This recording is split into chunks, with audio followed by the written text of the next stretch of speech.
Welcome back to another episode of the Daily Crypto News. I am your host, Dusty BC, and today we got a ton more updates coming. Starting it off, Ripple's Chris Larsen and Brad Garlinghouse have finally been allowed to file a motion to dismiss the case against them. This, plus a ton more, as you can see from the top here, we're going to be talking about in this video. But first, we're giving away $100 worth of crypto the first time a video hits 1,500 likes within 24 hours, and there's only 3 simple steps. Make sure you press the like button, make sure you are subscribed, and make sure you comment something down below. That is it. And I want to quickly say thank you guys for all the support. It's just been crazy. I right now get a ton of DMs of people just being positive and sharing cool things. I just want to say, man, I appreciate it all. Alright, so a quick little thank you to all of you doing that. Now, this update here is talking about the case between the SEC and the executives from Ripple. This is not something really important, in my opinion, for really Ripple specifically, nor the status of the XRP token. However, this mostly relates to Brad Garlinghouse and Chris Larsen's personal lawsuits, which then again, you might say are also very much connected to the Ripple lawsuit, because if they lose, Ripple might be messed up, and this kind of targeting them might actually be for the bigger picture of taking Ripple down. However, what just happened is Leonidas posted an update of a lawsuit document, and man, I've seen so many of these right now. I'm almost getting sick in the freaking stomach, or in even the head maybe, just freaking reading through all of these things again and again and again, keeping to update myself. But he wrote a little bit of a summary above it, which is Brad Garlinghouse and Chris Larsen have been allowed by the court to file a motion to dismiss the cases against them. They must file their motions by April 12th. So is this really a big deal? Well, debatably. They right now have kind of a last chance to just throw it out the window before it's going to actually go through the whole procedure for sure. So this is kind of nice that we see that's been pulled through. In the end, though, we don't really know if this is going to mean anything. It's just kind of a quick solution, potentially. That's, again, what they're hoping for, but we don't really know at the end of things. You can see here, defendants Garlinghouse and Larsen's request for leave to file a motion to dismiss is granted. By April 12th, defendant Garlinghouse and Larsen shall file their motions to dismiss. May 14th, plaintiff shall file its opposition papers. And by June 4th, defendants Garlinghouse and Larsen shall file their replies, if any. Separately, plaintiff's request for leave to file a motion to strike is granted. By April 22nd, 2021, plaintiff shall file its motion to strike. We actually already talked about this one yesterday, though. Defendant Ripple Lab shall file its opposition, and May 27th, plaintiff shall file its reply, if any. This is basically the SEC's strike against them, and this is the motion to dismiss from Brad Garlinghouse and Chris Larsen. So I'll update you guys as we know more, but this is what we have for right now. And once more, it's not really a huge update in the sense that it's not going to up or lower the price. It's just something interesting to see, in my opinion. Then Ripple expands in Asia despite SEC lawsuit, increasing odds for a 60% breakout. Is that really the truth though? Honestly guys, and you know I like to keep it honest here on the channel regarding what I think about certain cryptos. XRP is one of my favorite coins by far. However, a 60% upswing is not that logical right now following the progress of this lawsuit. I still think the lawsuit is one of the most important factors for XRP's price, and so saying that we're going to gain 60% or going to break out like crazy right now, I just think is not that rational. The only reason we could break out is, again, if you're a follower of TA, once we breach that 48 to 50 cent barrier and just close above there with a confirmation, that is a moment where I would open a good position and go long on XRP. But for right now, though, I am just patiently waiting. We know RippleNet Cloud, for example, is going crazy in Southeast Asia. We know they are scaling almost everywhere around the world, but it's about the US right now. The US has historically, and most likely will always, have a very big impact on the prices of cryptos. I'm saying historically like it's already 700 years old now, but mostly just the last couple of years, their rules have a very big effect on crypto, as there's just a lot of money coming from there, a lot of influence, a lot of people, and again, it's a freaking huge economy, right? So what the US is going to decide here is going to be so detrimental for XRP. They're talking about a 60% upswing, talking about this, that. I don't think is really giving it enough relevance. Right, once more, you can see the line here. I personally believe it should be a little bit lower than that, but you can see the line which we need to cross to actually start getting some momentum going. And from that perspective, he is to a certain degree right. He has basically made a channel from the start of 2021 up to now. We have been trading within the channel. So once we break out above this line, which is basically crossing the previous resistances, well, we can most likely just follow along with the pattern again, and you guys see what I'm trying to say. Then, US government makes a premium selling Bitcoin. Ooh! There we go. I was actually already talking about this on 5 Minute Crypto, which, by the way, is my second and backup channel. A link will be down below, as I do think this is a very big step for the government.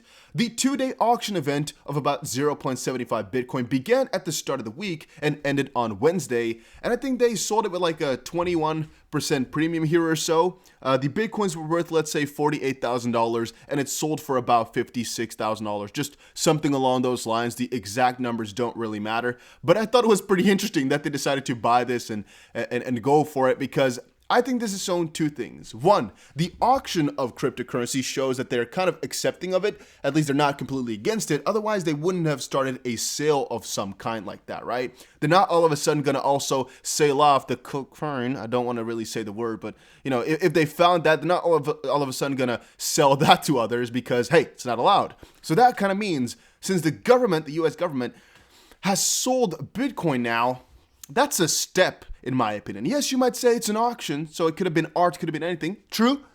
But it is a step, because that means it's not completely illegal, or they're not really planning to do so because they personally sold it themselves. So if they thought it was illegal in any shape, way, or form, that would have been a crazy move, right?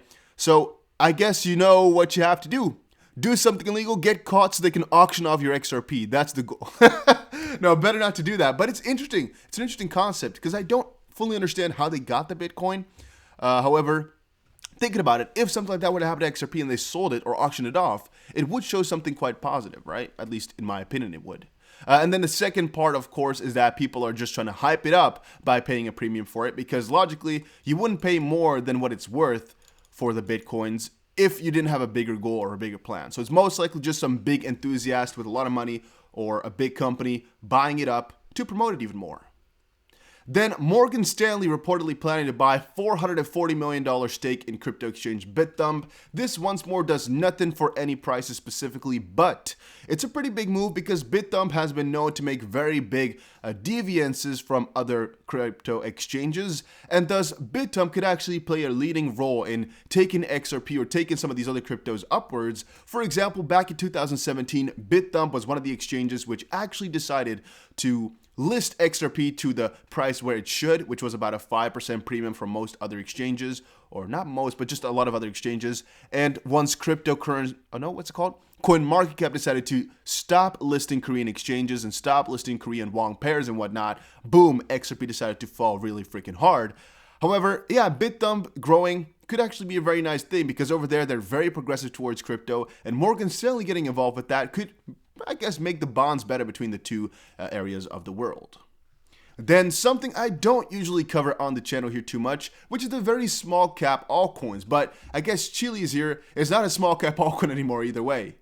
Chiliz, or CHZ, scores 1,600% gains in March as a fan token outperforms everything. So Chiliz is up 1,650% in 2 weeks as fan tokens pop off. They're popping off like crazy, and I still believe that all these NFTs or these newer sorts of blockchains with some type of purpose, I'm not exactly sure what you would call the purpose for this.